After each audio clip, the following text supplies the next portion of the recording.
Assalamualaikum warahmatullahi wabarakatuh. Salam sejahtera untuk kita semua. Pada sesi kedua kita akan melihat terkait dengan tugas dan fungsi kepala desa, aparat desa, dan badan permusyawaratan desa atau biasa disingkat dengan BPD.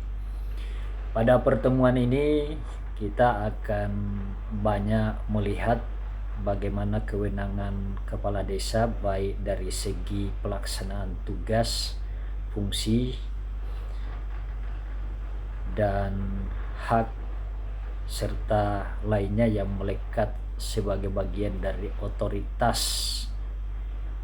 kepala desa. Karena bagaimanapun kepala desa merupakan pemimpin tertinggi dalam urusan pemerintahan di tingkat desa. Karena itu mempunyai peran yang sangat penting di dalam aspek jalannya roda pemerintahan desa yang baik.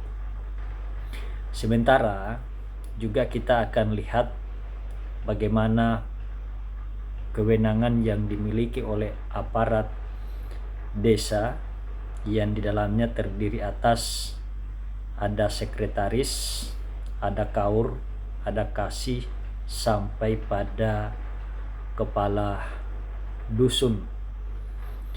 Dan kesemua ini menjadi penting karena menjadi bagian dari perangkat yang kemudian membantu kepala desa di dalam menjalankan operasional penyelenggaraan pemerintahan desa dan juga mendukung penuh di dalam proses pelaksanaan pembangunan desa.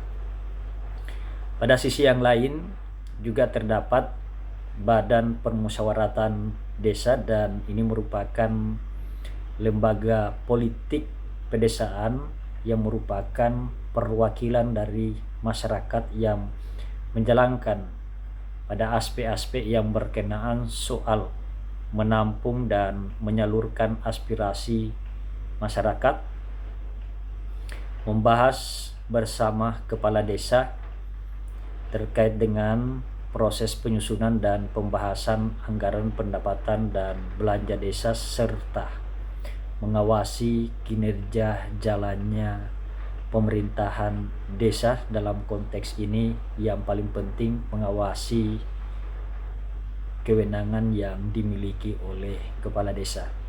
Saya kira 3 elemen di dalam struktur kelembagaan pemerintahan desa ini sangat penting dan harus terintegrasi antar satu kelembagaan dengan lembaga yang lain, karena pada dasarnya ini saling melengkapi.